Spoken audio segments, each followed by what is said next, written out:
Hello everyone, it's been a B007 back with some movie reviews for the first time in a while, but I'm gearing up for the London Film Festival that will start in mid-October.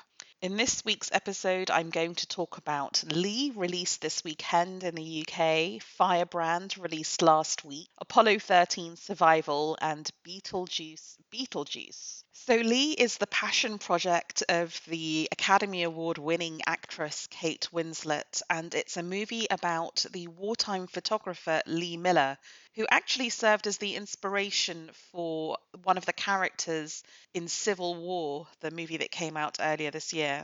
And Lee Miller is a really fascinating figure. She started off as a supermodel in the pre-World War II period in the sort of 1920s, and then she became a muse of the surrealists, living with Man Ray, and became actually a very celebrated photographer in her own right before World War II broke out. And when it broke out, this American, now living in Britain because she'd had to leave her beloved France, wanted something useful to do. And she offered her services to Vogue magazine and said, "Let me photograph the war." And this may seem very bizarre and unusual, and I think they took it in that grain. But the editor at the time, Audrey Withers, was very pioneering, I think. So at first, Lee Miller was photographing people preparing for war because she wasn't allowed to go to the front lines. So there are some very iconic images of her photographing young women who are living in army conditions. But she's really bringing a sense of what it is to be a practical young professional working woman, which is quite pioneering at the time. And then finally, America enters World War II, and as an American, she gets permission to go to France. This is now after the Normandy landings. She takes the first photograph of napalm being used in St. Malo, very famously. This was censored, a theme that we're going to come across later. And she journeys effectively to the east with her colleague, Davy Sherman, who is working for Life magazine. And the reason she wants to go to the east is because before the war, she had this amazing social life in France. And when she returns to Paris, that has been liberated, she realizes that so many of her friends are no longer there. And those that have returned, such as Solange Diane, played beautifully by Marion Cotillard, have gone through unspeakable horror because they were Jewish, so they've been shipped off to camps. I mean, Solange at least comes back, but in this cameo performance, which is captivating and I would argue award worthy, this broken down Solange is so traumatized, and Lee is perplexed. And she says, "Where have these thousands of people gone?"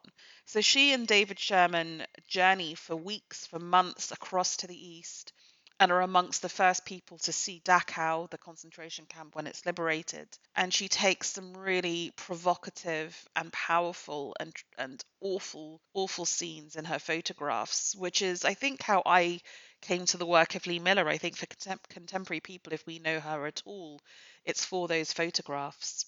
There are also some very famous ones where the two of them stumble across Hitler's very luxurious villa, which has now been turned into a US Army officer's mess, and take the first bath, the first hot water running bath that she will have had in maybe weeks. And there's a very famous photograph of her in that bathtub, the sort of the contrast between this pristine, luxurious bath and then the muddy boots with the mud of Dachau on the towel in front of it is quite something. After the war, I think Lee Miller, well, the film tries to get into it a little bit, I think. I mean, how do you process what you have seen, but also how do you adjust then to normal life? I think this is a very typical subject, and it wasn't easy for her.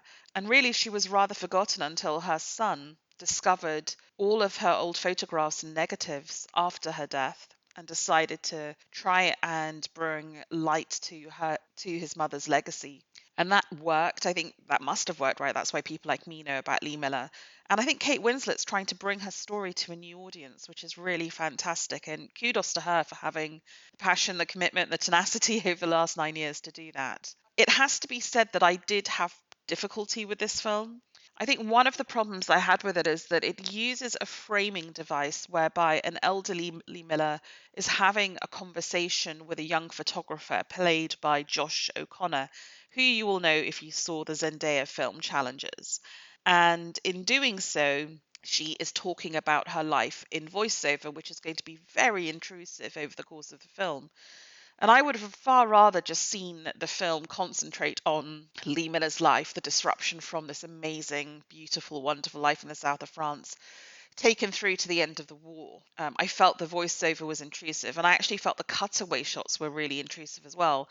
For instance, there's the moment when you transfer from Dachau to the luxurious Hitler villa, and I think that would have been incredibly, I mean, it still is powerful, but I feel it would have been far more powerful if we hadn't been interrupted to sort of flash back or flash forward into the 1970s, into the elderly Lee Miller. So I disagreed with the framing device very strongly. And then also some of the casting I felt didn't quite work. So in particular, I believe that Jude Law had originally been cast to play Roland Penrose, Lee Miller's husband, but was replaced late in the day, scheduling conflicts. So he's replaced by Alexander Skarsgård. He's a great actor, but he's not English, and he's trying to do this English accent, and it's not very successful, and it just kept breaking me out of the film. And this is meant to be the big love story of the film, so I found that quite difficult. That said, I think Kate Winslet's really good in this. Marion Cotillard is phenomenal in this. And I actually really liked Andy Samberg in the smaller role of Davy Sherman, this guy who managed to work with Lee Miller, even though she was quite difficult, I think, to work with, and through whom we see the reaction to Dachau, because he is, of course, Jewish. But there are just so many problems with this film. For instance, I find it weird what they choose to explain and what they choose not to explain. There's a lot of very heavy-handed Basil exposition with the voiceover. Then again, there is nothing to tell you you're in Dachau. There's no sort of, sometimes if you're watching a film, there'll just be a little title card saying, okay, now this is the placeholder, this is where we are. And there's a very moving point where Kate Winslet's character is moving around the concentration camp, finds a group of women, including a very young girl, a haunted, scared young girl, and takes a photograph of her. And because I was watching this film with Q&A with Kate Winslet afterwards at the British Film Institute, which was wonderful, I found out that that young girl was actually a prostitute. Well, she was a forced, raped young girl. Basically, that there had been this group of women who were forced to be used by the Nazi officers, including this very young girl. But there's no way in the film to know that. There really isn't. And it's kind of this weird mix. So I really feel that this film suffers from its script and some of the big directorial choices. And it's a real mixed bag. That said, if you are going to see Lee, I think it really is worth seeing it on the big screen because they recreate some of the amazing wartime photography, and it really is worth seeing away from the house in a cinema experience. So Lee is rated R. It has a running time of 116 minutes. It played the Toronto Film Festival last year, not this year, so it's taken a while to get into cinemas. It opened in the UK yesterday and will be released in the USA on September 27th. Okay, so now a couple of films that were released last week. The first is Apollo 13 Survival, which was released on Netflix, so you can watch it right now at home. I think this is phenomenal, actually. It's by documentarian Peter Middleton, who has real form. His prior films include The Real Charlie Chaplin and Notes on Blindness, which I think are two exceptional documentaries. This new film is focused on the very famous 1970 Apollo 13 lunar mission, which you will know from the big budget Tom Hanks film. It's a 96-minute documentary, and he just takes us minute by minute through that mission, and it's totally immersive. You go from takeoff to miraculous re-entry. We know the beats of this because we know the Hollywood movie, right? We know that there's going to be an explosion 2 days into the flight. We know the oxygen's going to be vented out. We know that the three-person crew is going to have to transfer into the lunar module, which is only designed for 2 people, and it is not designed for 2 days. We know that they're going to have to manually transfer their data over. We know they're going to have to manually adjust the module's trajectory. We know that every moment is filled with peril and terrifying odds and that they should never have got home. But it remains tense. It remains something that keeps you on the edge of your seat. And the reason why this documentary works is that Peter Middleton was allowed access to all of the NASA video and audio footage from that time, including footage of the family that was left behind and the wives of the astronauts. He also gets interviews with a lot of the key players, including the astronauts, family members, and the iconic Gene Kranz at Mission Control. So you'll remember him played by Ed Harris with that sort of flat top haircut. So the resulting film, I think, is just absolutely epic. If you love and are obsessed with space as I am, I think this is just phenomenal.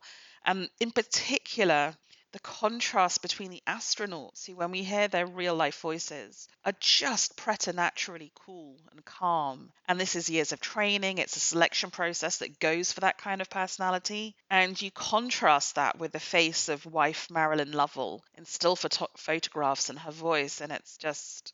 It's amazingly moving. I also think it's just amazing when you go into mission control and you see the relief and the joy when communications are reestablished and this little capsule lands in the water and they've got them home. But it is another world, isn't it? It's another time because these people in mission control and they've been up day and night for 4 days now trying to get these guys home. But they've still got their ties on and their shirts tucked in, and it's just a very different moment. The lovely thing here is actually that Peter Middleton situates that moment in its wider context. So he has footage at the time of the crowds gathered in Grand Central Station and gathered around TV shops to watch this successful rescue take place. So you feel that release, that catharsis, the relief of a nation when the astronauts are brought home. So this is a really wonderful documentary. It has a running time of just 96 minutes and was released on Netflix last week. Highly recommend. So my next film is Firebrand, and that is also really highly recommended. It's directed by Karim Ainuz. It was released in UK cinemas last week, and it's the story of an elderly Henry VIII, played by Jude Law in a fat suit and prosthetics, and his sixth and final wife, Catherine Parr, the one who we learn in school outlived him. And this is, in fairness, a highly fictionalized account of her life, as told by the screenwriters Jessica and Henrietta Ashworth, and it's based apparently on a novel by Elizabeth Fremantle that I have not read. But even though it's fictionalized, so the real Catherine Parr did not apparently know and admire the radical preacher Anne Askew. And the final act, I think, you're either going to go with it or you're not in this alt history retelling. But I think it gets something really right. I think it gets something really right about what it must have been to live in the court of the later Henry VIII. Not the romantic, idealistic young prince, but the tyrannical, paranoid, controlling, angry man that he became. And really, it read to me like the story or a story of domestic abuse. And sadly, a subject that I know something about. But, this idea that this wife, Catherine Parr, she comes across as rather held together and held in and quiet and hard to read. And this, she has to be. This is a defense mechanism because every step she takes, every word she utters, every person she meets may be something that triggers her husband's intense anger. And even though he's this vastly obese man and crippled, can barely walk because of his ulcers, suppurating ulcers in his legs, has this huge mass that can be used against her. So she has to tread this very, very fine line of being true to her beliefs. And this film makes clear that she does have very clear, very earnest, very revisionist and reformist religious beliefs, which come out in her relationship with Anne Askew. But she has to do this while not inspiring the anger of her husband. And it's a really admirable, because it's so modulated, the performance by Alicia Vikander in this role. I think some could write it off as being like a nothing performance, but I think that's the point. How careful she has to be. The person who steals the show is, of course, Henry VIII. And Jude Law, I think, is just getting better and better with age. I think he's always been a very good actor. And when he was young, his absurd beauty kind of distracted from it. Maybe distracted him, but certainly distracted casting agents who put him in very vanilla roles. But I think here, he gets something of the menace, but also the charm, because when Henry VIII wants to be charming and wants to be the life of the party and wants to be something that is regal and inviting, he can be. And similarly, Catherine Parr, when she wants to put down a young rival, we can see flashes of her brilliance and her intelligence and her meanness. And you can see why Henry VIII does admire her and does love her, because there is something there. There's a real stiffness of purpose there. So I really like this film. It's beautifully cast, very handsomely photographed, and another film you should try and see at the cinema. It captures that late court claustrophobia. And it really captures, I think, something of what England was like at the time with these competing factions and the future of our religious life as a nation really in contest. And the contest really is played out between the always amazing Simon Russell Beale, one of our finest actors, playing Stephen Gardiner, who's the reactionary bishop, and then Anne Askew, the radical preacher, played by the marvellous Erin Doherty. And if you're wondering where you know her from, it's because she played Princess Anne in the first couple of seasons, in season 3 and season 4 of The Crown, and I think was really marvelous in that role. So that's where she's from, and that fierceness that she brought to Anne, Royal Anne, is also here in Anne Askew. I love this film. I can't tell you how much I loved it. It's rated R. It has a running time of 121 minutes. It played Cannes last year, not this year. So again, a bit like Lee, it's taken a long time to come to our screens. It was released in the USA back in June, so you can find this video on demand there, and it opened in the UK last week.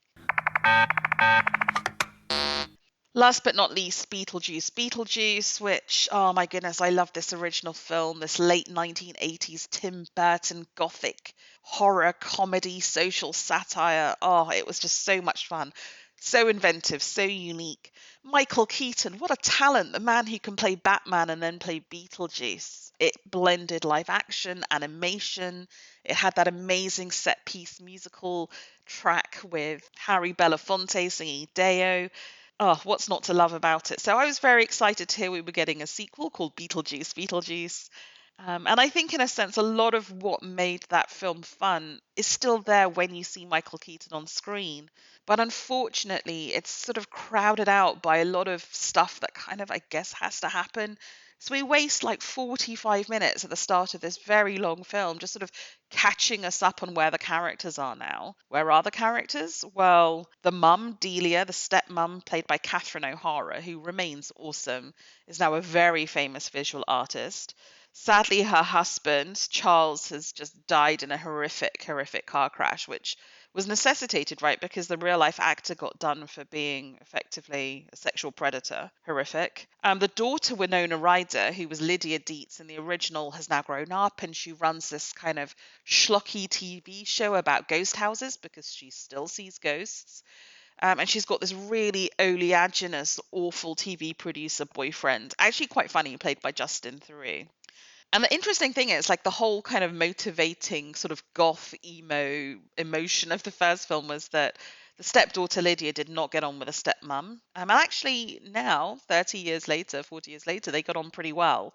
The issue now is that Lydia has her own daughter, teenage daughter played by Jenna Ortega from Wednesday on Netflix fame, and they don't get on. So the family's gathering together. It's Charles's funeral, so they're back at the big house, and shenanigans ensue once they finally summon Beetlejuice.